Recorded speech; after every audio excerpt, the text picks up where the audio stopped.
I'm also really curious about what makes certain salespeople successful. And one superstar told me this: the person with the best story wins. That's how you make yourself absolutely necessary to the customer. The best story people know that customers will only buy their goods and services when they buy you first. And they establish that rapport with extreme curiosity and emotion. When you sell emotion, this is what you do. You show extreme interest in other people. I learned this in broadcasting. When I was a talk show host, we were taught to do something that most salespeople are not taught to do. We were taught to show extreme interest in other people. If we ever hear ourselves talking about ourselves, shut up. It is not about us.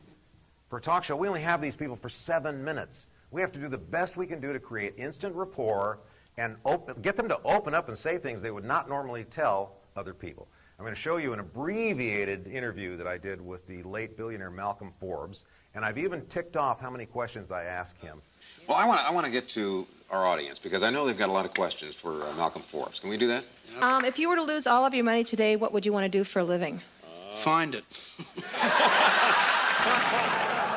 After that interview, he's a great guest, by the way, he grabs my arm and he goes, "You know, Ross, you're a fascinating young man. Would you like to go at hot air ballooning with me and Elizabeth Taylor on the weekend?" And so on Saturday, I've got Elizabeth Taylor here, Malcolm Forbes here in a hot air balloon in Napa Valley, wondering how did I get in the Billionaire Boys Club? He thought I was fascinating because I was asking questions about him.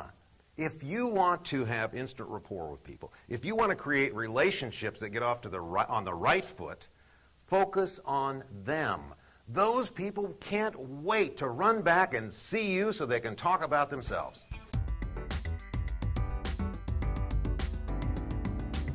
I hired this quirky aeronautical engineer as a comedy writer. His name is Bill Nye. And one night, a big guest canceled just minutes before airtime. And even though Bill had never been on television, he taught us how confidence and expertise can make high pressure look pretty easy. I look across at Bill Nye, whose face is buried in his magazine. He's oblivious to our problem. I say, Bill, look up for a second. We have a problem here. Do you have any experiments? Do you have any demonstrations in any of your magazines that would be amusing? Just for a few minutes, I got to put somebody on TV. He doesn't even hesitate. He looks up from his magazine and he goes, yeah, you know, I think I could do something kind of hilarious with a tub of liquid nitrogen. Here's the first time Bill was ever on TV. Scientists, for example, here's an ordinary onion. Yeah. Okay, now how would you dice it? You'd use a cutting board, maybe a knife. Right. Yeah. Take you a few minutes, right? Okay.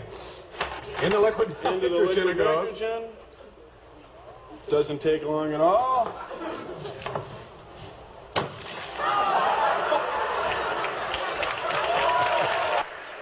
Isn't that brilliant? So I went up to him afterward and I said, Bill, that was amazing. We have got to have you on and do that again. And he looked at me and he goes, yeah, I'm surprised you guys hadn't already thought of that.